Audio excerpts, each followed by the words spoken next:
Welcome, ladies and gentlemen. This is Cardave at Empowerment Assets LLC. This is Masterclass, second meeting of the year. We're trying to make it happen. We're trying to push things forward. My thing is, we're trying to make things simple as possible. Simplicity is the key.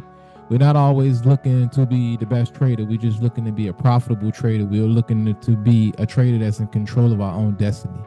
We can't control the trends of the market, but we can recognize the trends of the market and we can respect the trends of the market, or we can disrespect them and we can blow our accounts. You guys agree with that? Type a world emoji in the chat if you guys agree with that. Either you're going to respect the market or you're going to disrespect the market and the market is going to take from you. So my thing is, let's make sure that we respect the market. And my thing is, at the end of the day, the market is to respect you. So my thing is, less trades, more contracts, pack a punch. Less trade in a week. My thing is, allow your profit to actually compound. Once your profits start compounding, you feel a little bit more confident. Now you could take less trade, bigger risk size. So my thing is, let's go from there. Now, first thing that I like to talk about, ladies and gentlemen, is very important to me. And it should be very important to you, as the news that's going around here domestically in America and also globally. You need to know the news. So Hertz make a decision to actually cut 20,000 EV cars. So that's going to hurt Hertz rental cars. It's going to hurt their service because they thought that it was going to be an EV boom.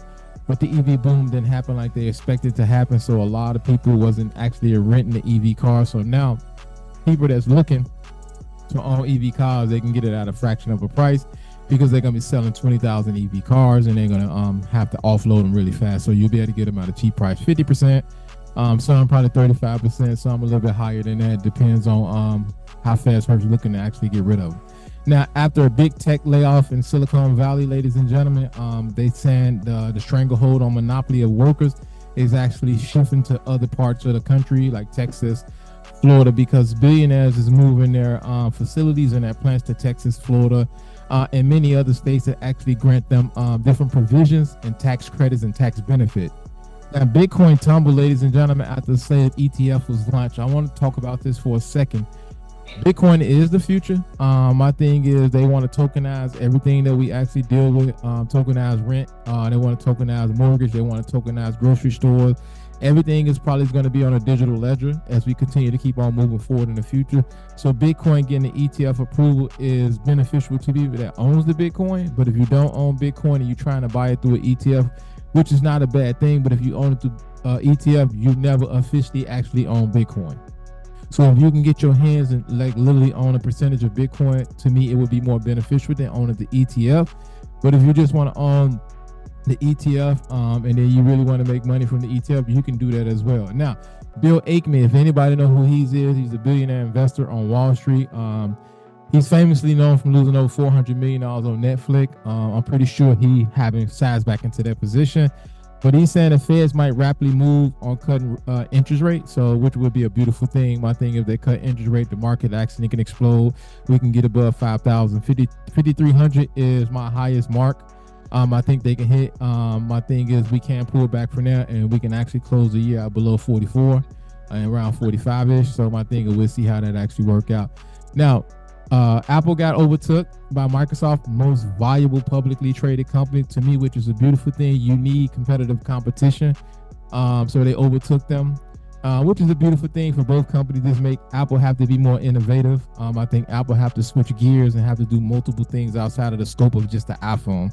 I think they should get into developing Apple houses. My thing is, I already know they in development of doing Apple cars and things like that. So my thing is, I think they can actually help them propel the company forward.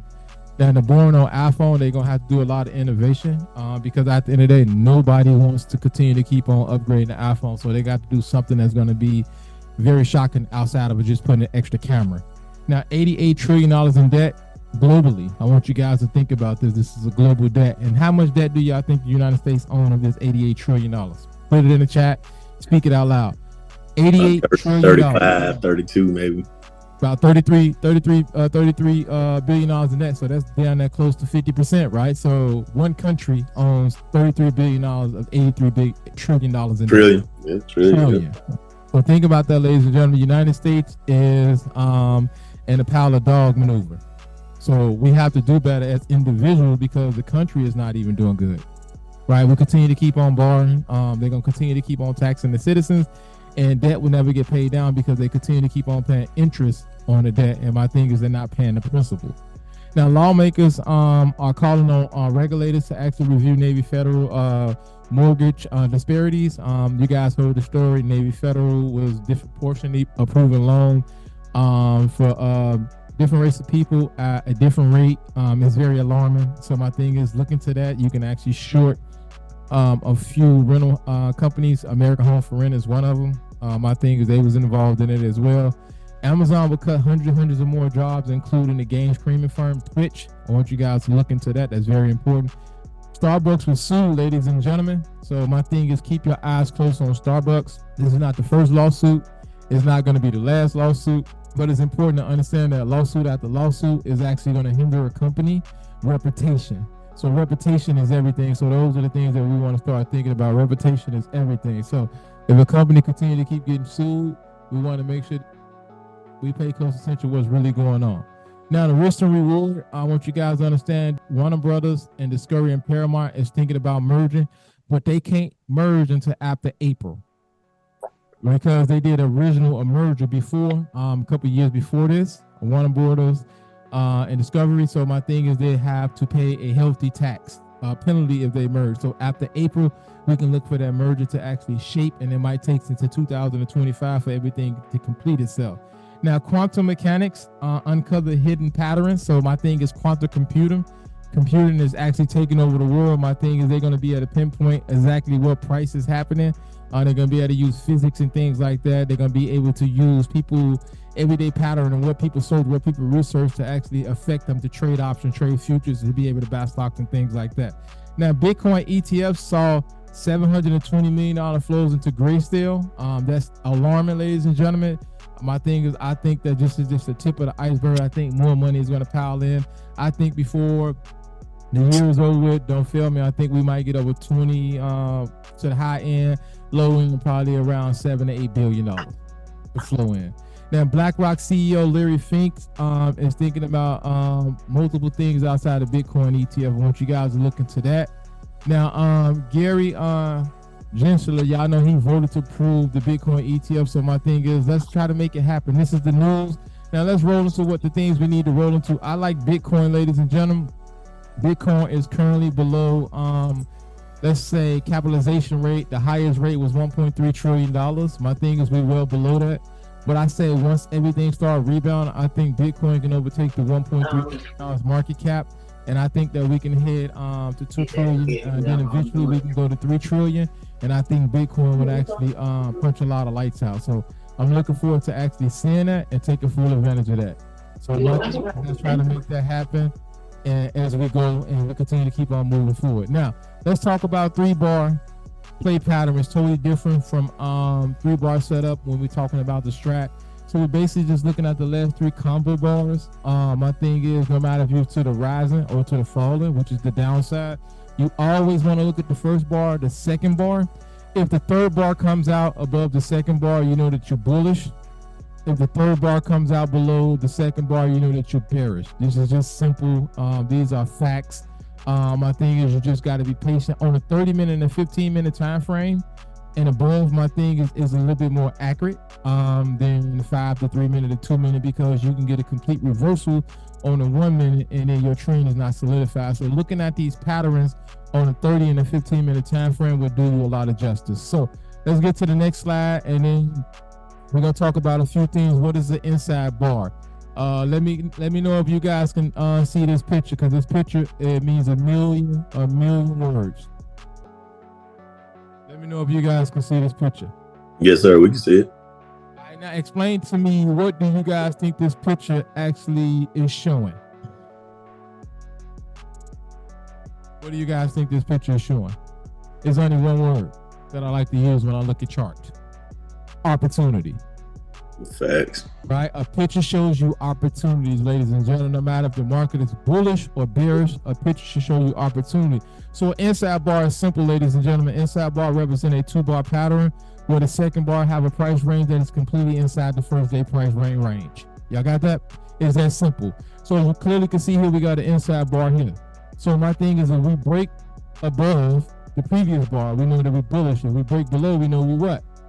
Bearish. So my thing is, when you have these bars, if you set a trigger below these bars, you know if it goes below it, you automatically got your price alert. You can actually short it to the last what? Level of support, because you'll be looking at an overall market trend on a chart, and then you'll be able to understand that what the previous support was, and then you can short it to previous support, or it depends on how many ticks if you're doing futures or how many points if you're doing SPX. Now the inside bar, the second bar is smaller because the high is lower than the first bar, the high is lower than the higher than the first bar previously, right? So my thing is, looking at the inside bar can help you a lot, because you have an understanding either we're gonna do what? Create a high, or we're gonna create a low. We're gonna break through either or, high or low, my ladies and gentlemen, high or low. So that's what the inside bar is. So my thing is, when you see inside bars, you should be pumping on your chest like a gorilla. You should be happy. You should be really happy, because either we're gonna go to the upside, or we're gonna go to the downside. 9 times out of 10, you pretty much don't see a lot of consolidation on the inside bar, especially on a higher time frame. You really don't see it. It's either going to make a reversal, or it's going to continue to pivot to the same direction that the vendor was going in. In this case, it actually went to the same direction that it actually started in, which was a major downtrend. Right? So my thing is, do not get tricked out of your play, because we never broke above this bar. So my thing is, when you see this inside bar, once we broke below it, everything else was lights out.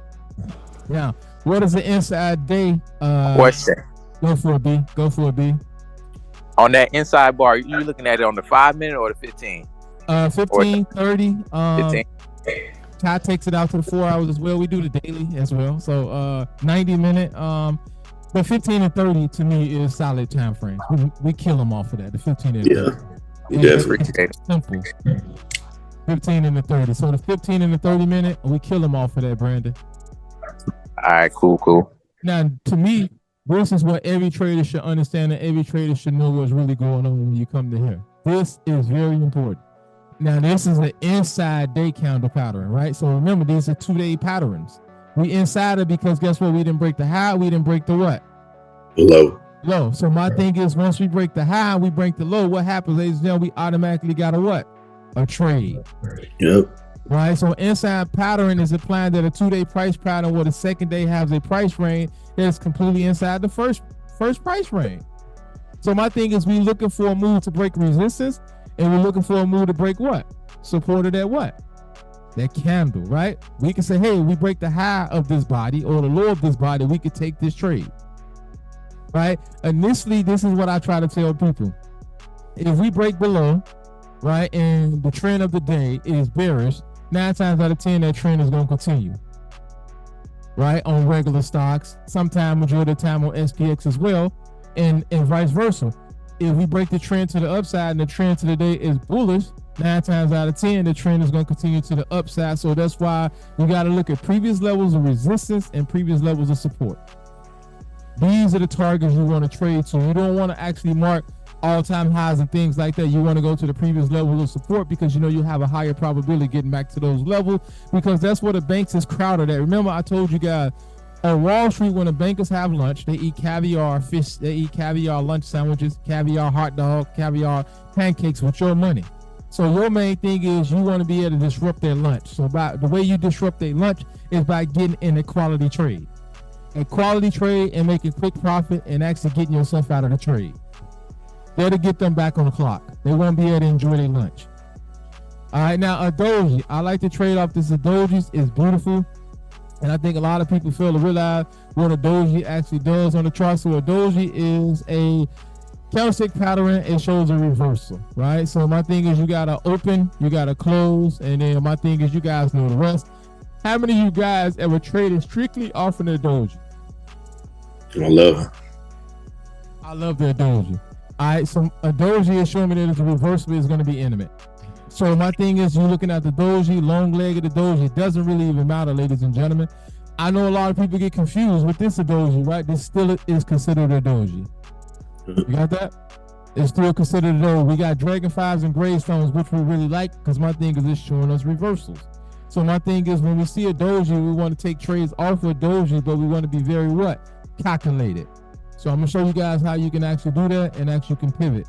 Now here we go. I'm gonna set the stage for Ty. I'm gonna let Ty talk about the 3-bar Set up 3-bar play based off the strat move. He's gonna make it so simple for you guys, so it won't be complicated at all. You got the floor, my man. Got it. Now, first, I ought to touch back on what Coach mentioned as far as the inside day. I like that inside day setup because we all know candles only do 3 things.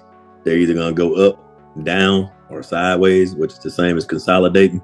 So when you're looking at a 1-bar, that's exactly what you're looking at. It's consolidation.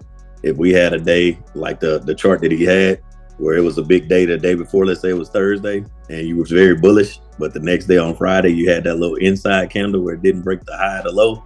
We know we consolidated on Friday. You probably didn't get a big move that day. You would have had to be scalping because all the stock actually did that day was consolidate. So if we come out on a Monday and it breaks the high or the low of that doji, like he was mentioning, now we know we've broken the trend and we've probably broken out of that consolidation and we can actually get a continuation on whichever way it went. So that's one of the main reasons why we like that those inside days or those inside candles. So now to touch on this 3-bar. I love the 3-bar. He showed you the 3-bar on the strat world, but the way that I like to play it in real time is if you look at this this formation that he has right here, we're always looking at the 3 bars. People like to ask us, what is the 3 bars? You're looking at the first two candles. Your third candle is always going to be your current candle. So like if you look at this BA chart that he's on right there, that's the month. So we're in January. So we would have been looking at November and December. Those are those 2 green candles right there. You got November and December.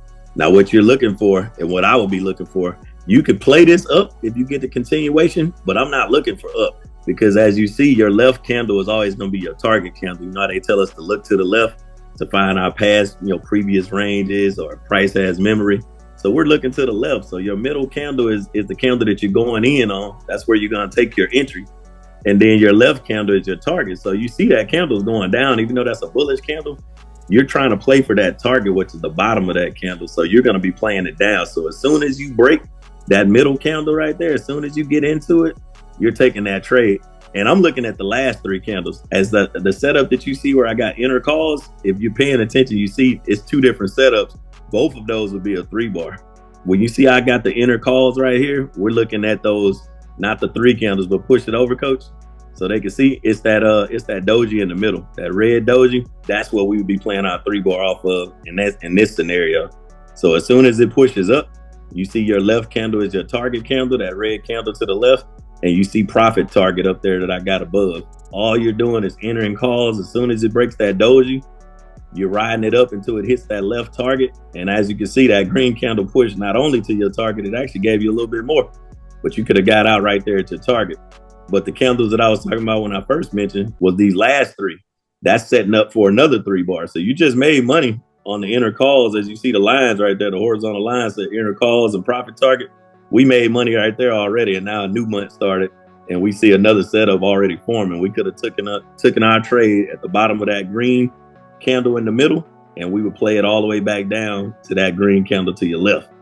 So, and we got the same thing on the right. I just wanted to show you 2 different situations so you can see that the charts, the charts don't hold any discrimination. You could take this on a 5-minute, a 15, as you see on BA. We was on a month chart, but if you're looking at QQQ, we're on the hour chart.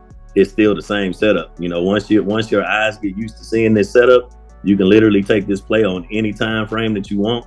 And the higher time frames are just going to give you a better move. Because if you're taking this on let's say a 5-minute or a 2-minute, if you're doing something like SPY QQQ, you might only get a 15, 20 cents move on the 5-minute. It might not be worth it. But like Coach was saying, if you take it on the 15-minute, the 30-minute, a lot of times on SPY, I get a 75 cents, $1 move.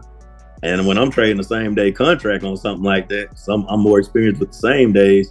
Man, you're talking about an easy 100% plus play, sometimes 200%er, just off this one play that might take me 10 minutes. So you see right here on QQQ, it's the same setup. We're looking for that doji in the middle. We're taking that call entry. You look to your left for your target. So your red candle would be your target. Now, this is 2 things that me and Coach like to do. If you don't want to sit in this candle past that 1 hour, that green candle, you can get out at the body. You don't have to worry about getting the wick.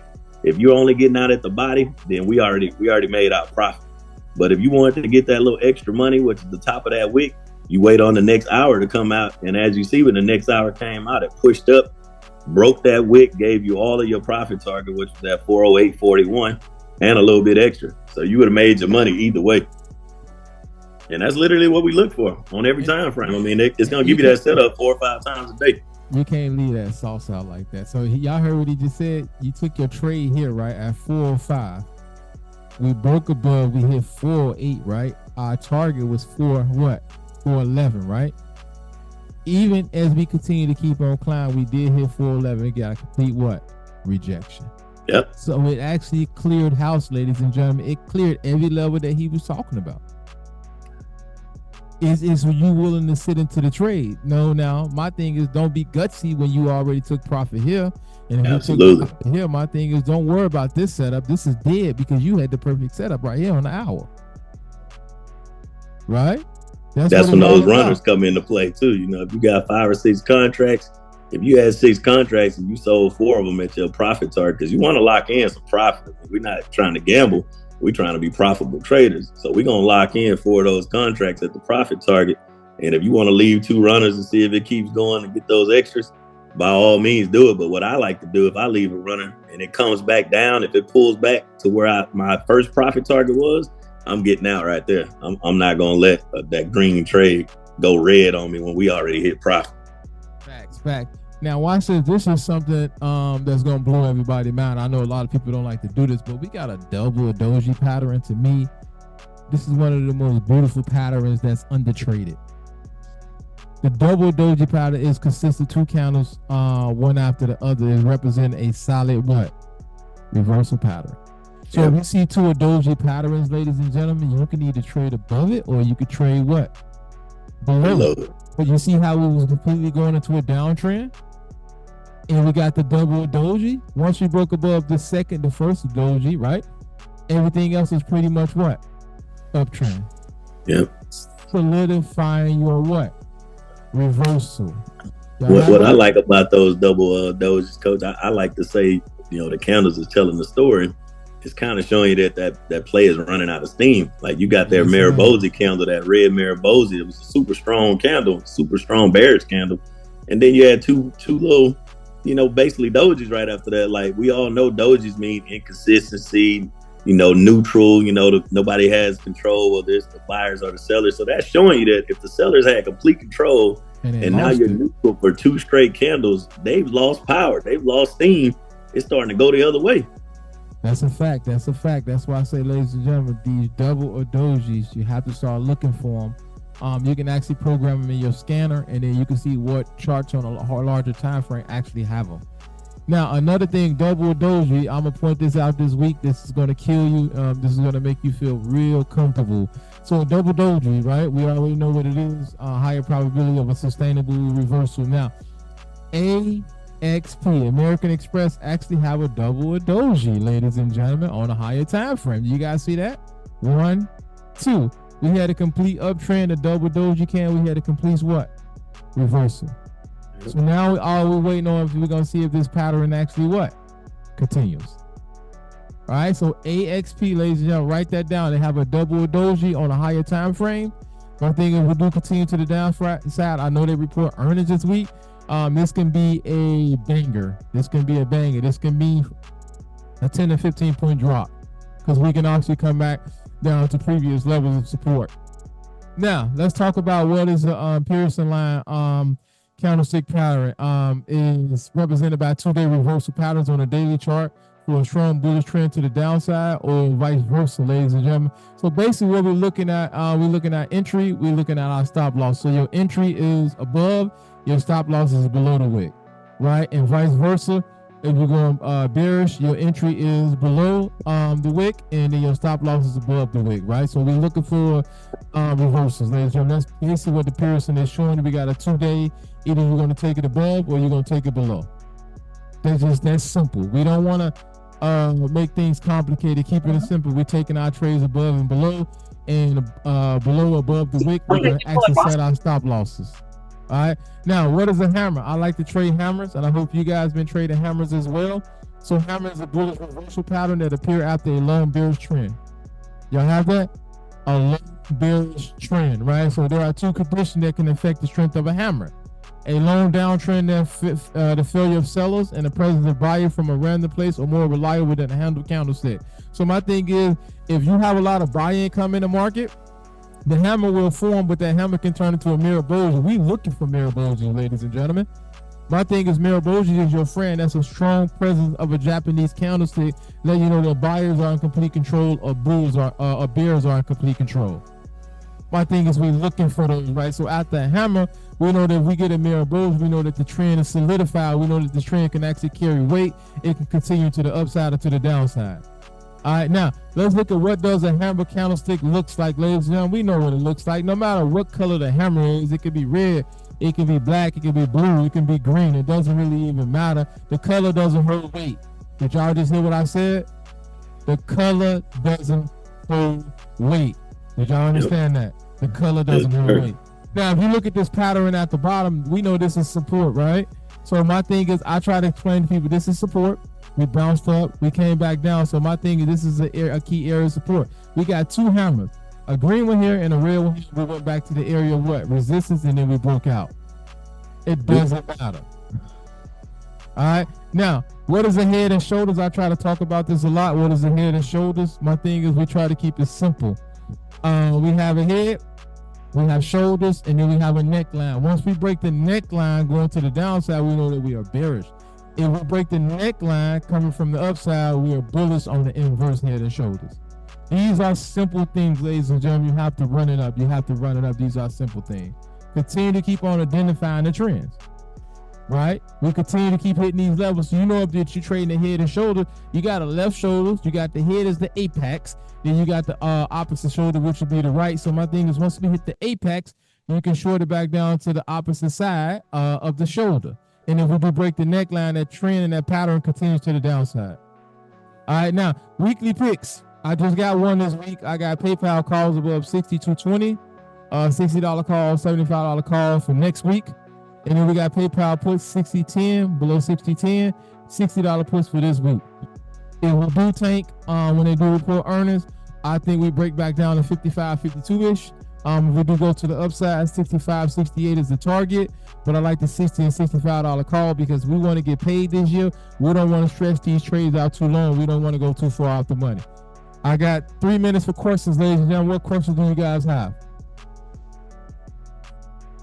Let's talk about questions. What's your thoughts on like the Riot and Marathon and some of these mining companies that's mining Bitcoin? Now, the best place to be in when it comes to Bitcoin, to me, is long term. But when it comes to mining, ladies and gentlemen, without mining, you ain't gonna be able to what? Produce. You're not gonna be able to have transactions. But what I'm gonna tell you, Brandon, the world do not want to tell you this. When you have BlackRock, Chase, and State Street, and all these people that's coming into Bitcoin, they are building their own mining facilities. They're gonna get rid of the small guy. They're gonna get rid of the small guy because at the end of the day, they want to be able to take the control out of the small guy hand and put it back into the what? Big boys. Now, I'm gonna tell you guys something that's gonna be a bombshell. I would give it a couple of years. Bitcoin is not gonna be traded 24 hours a day. Remember me telling you that. Bitcoin is not going to be traded 24 hours a day once the major institutions get complete control of it. Big fact.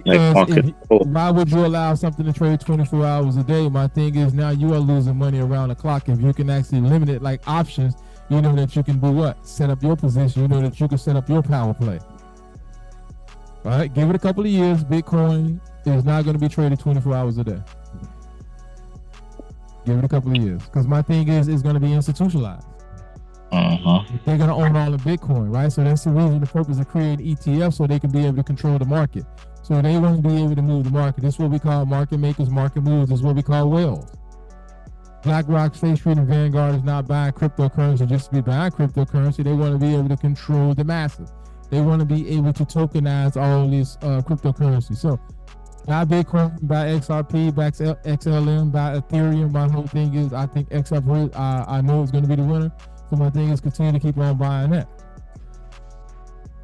Right? So that's what it's about. That was a great question. So mining, you need it, bro. No matter if it's on a small scale or a large scale, you need mining. with BlackRock investing billions of dollars inside Bitcoin, you don't think they're gonna have the best technology and the best team actually behind the scene, making sure that it works out for them? Yeah, facts. Well, those are things you got to think about. Like, my thing is, BlackRock is not here to play, right? It's like you going to the table, right? You don't like spaghetti, but your parents give you spaghetti, because guess what? If you sit at the table long enough, you're going to do what? Eat the spaghetti. So BlackRock is at the table long enough when it comes to cryptocurrency. Guess what BlackRock is going to do? It's going to control cryptocurrency. On the spaghetti. I agree. Think that's what it's about.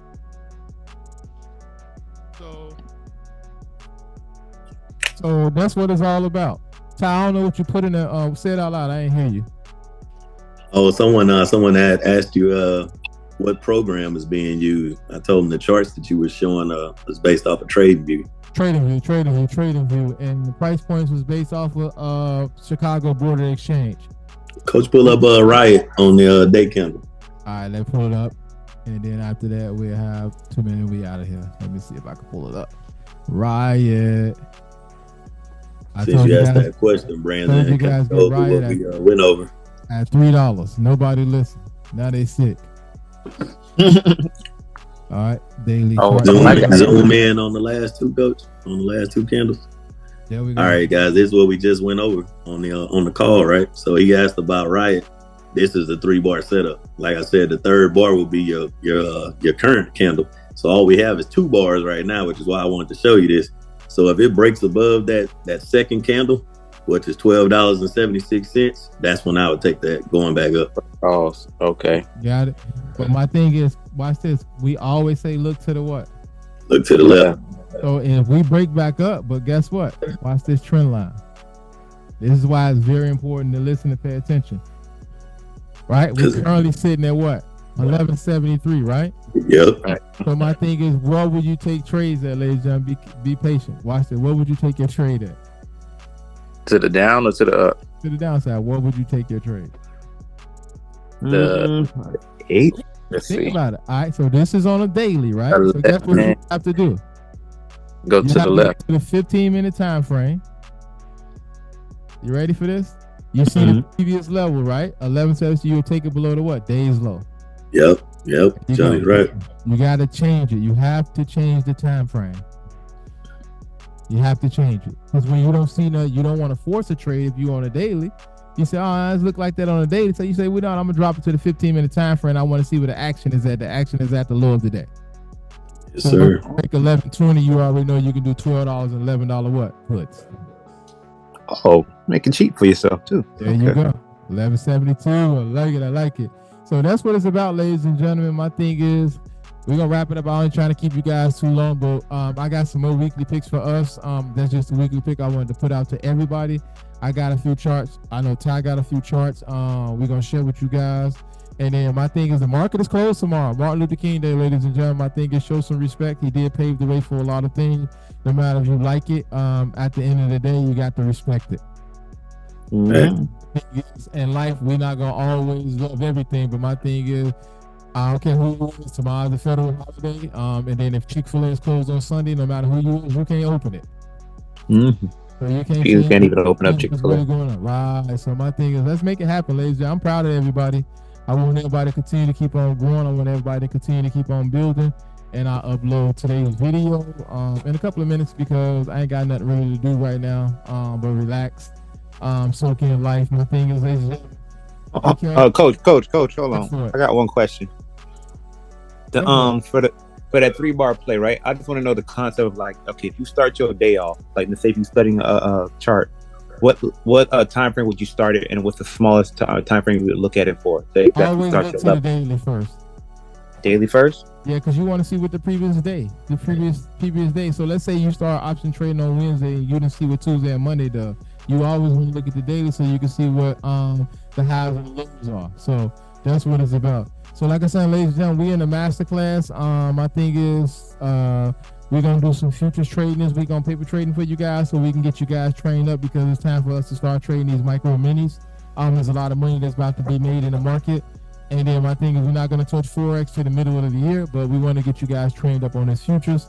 And then my thing is, we will be taking longer swings on SPX. My thing is, I do not want to day trade in SPX unless it's like a Friday or we see a serious breakout and the trend is actually in our favor.